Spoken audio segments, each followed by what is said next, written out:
Dadlı və Asan kanalıma xoş gəldiniz. Bugün qonşumun güllü çiçəkli yaşıl həyətində sac yeməyi bişirdim. Sizinlə də bölüşmək istədim.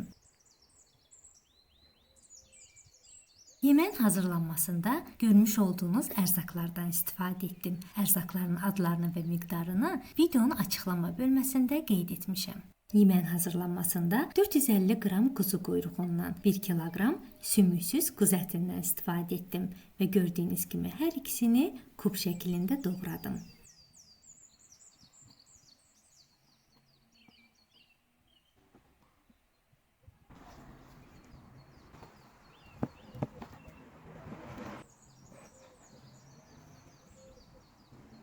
$500 qram şampinyon göbələyindən istifadə etdim ki, gördüyünüz kimi əvvəlcə göbələyin tacını gövdəsindən ayırdım. Daha sonra hər ikisinin qabığını soydum və gördüyünüz şəkildə xırda-xırda doğradım. Onda qeyd edim ki, göbələyin təzə olub olmadığını yoxlamaq istəyirsinizsə, mütləq şəkildə gövdə ilə tacın birləşmə nöqtəsinə baxın. Həmin sahə tam qapalıdırsa, deməli göbələk təzədir.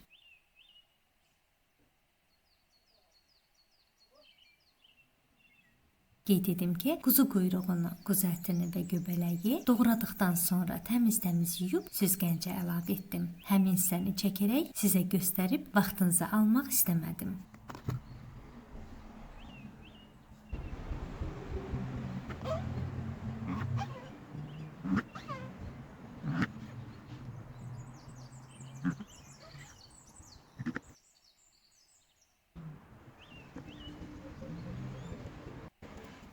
Yeməyin hazırlanmasında 6 ədəd xırda ölçülü badımcandan istifadə etdim. Badımcanların qabığını azacıq saxlamaq şərti ilə soydum. Daha sonra uzununa doğradım. Badımcanların acılığının getməsi üçün sərin suya bir xörək qaşığı duz əlavə etdim. Doğramış olduğum badımcanları yarım saat suda saxladım. Daha sonra süzgəcin köməkliyi ilə badımcanları sudan çıxardım ki, suyu çəkilsin.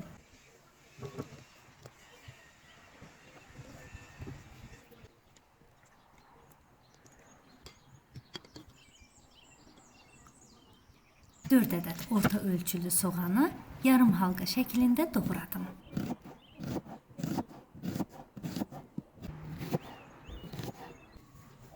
Üç ədəd rəngli bibərdən istifadə etdim ki, bibərləri də yuyub təmizlədikdən sonra uzunluğuna doğradım.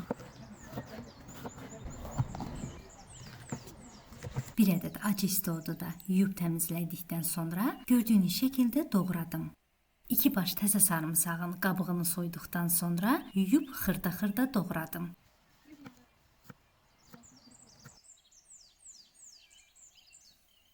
Dörd ədəd kartofun qabığını soyduqdan sonra yudum.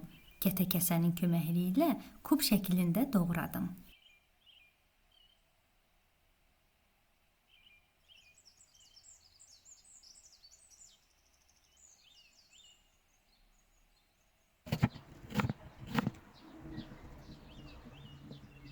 Yumuş olduğum 5 ədəd pomidoru əvvəlcə 2 hissəyə böldüm. Baş hissəsini kəsib çıxardıqdan sonra yenidən 2 hissəyə böldüm. Beləliklə bir pomidoru 4 bərabər hissəyə böldüm.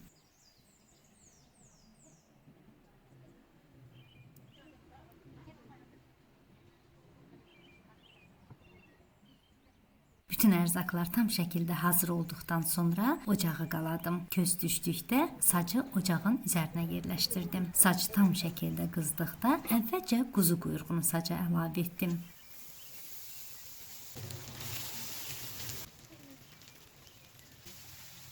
Quzu quyruğu əriyib yağını verdikdə quyruqları sacın bir tərəfinə çəkdim. Doğramış olduğum kartofları quyruq yağında gözəlcə bişirdim. Yarım çay qaşığı duz da əlavə etdim. Kartoflar bişdikdən sonra yağın içərisindən götürüb bir qaba yığdım.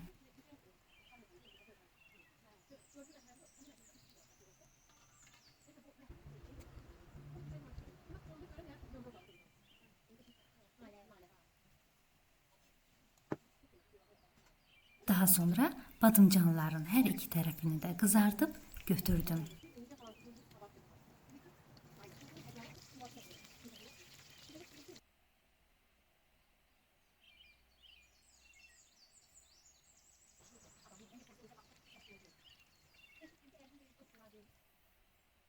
Badımcanları qızartdıqdan sonra quzu quyruğunu sacın ortasına çəkdim. Üzərinə doğramış olduğum quzu ətini əlavə etdim. Hərəsindən bir xörək qaşığı olmaqla duz və istot əlavə etdim.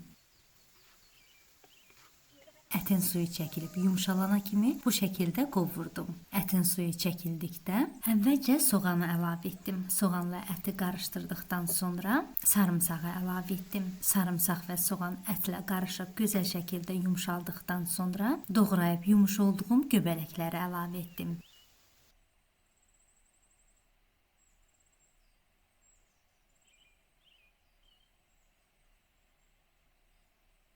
Göbələyi də qovurmaya əlavə etdikdən sonra ara sıra qarışdırdım. Göbələk yumşalıb rəngi dəyişənə yaxın sacın kənarlarına pomidorları düzdüm. Daha sonra doğramış olduğum rəngli biberləri əlavə etdim. Acı istodu da əlavə etdikdən sonra sacın iki tərəfinə şiş yerləşdirib qapaqla örtdüm ki, bütün ərzaqlar yumşalıb tam şəkildə bişsin. Ara sıra qapağı götürüb dibi yapışmasın deyə qovurmanı qarışdırdım. Tam şəkildə bişdiyinə əmin olduqdan sonra əvvəlcədən bişirmiş olduğum kartof və badımcanları əlavə etdim. Servis zamanı sac qovurmanın daha isti qalması üçün sacaltı qaba 1-2 kömür əlavə edib sacı sacaltının üzərinə yerləşdirdim. Üzərinə doğramış olduğum göyərtidən də əlavə etdim. Olduqca dadlı sac qovurma alındı. Gördüyünüz kimi bütün ərzaqlar həm görünüşünü saxladı, eyni zamanda yumşaq alındı. Bugün də sizə faydalı məlumat verə bildimsə, kanalıma hələ də abunə deyilsinizsə abunə olmağı və bəyənməyi unutmayın. Allahdan hər birinizə bol ruzi və xoş əhval-ruhiyyə arzu edirəm.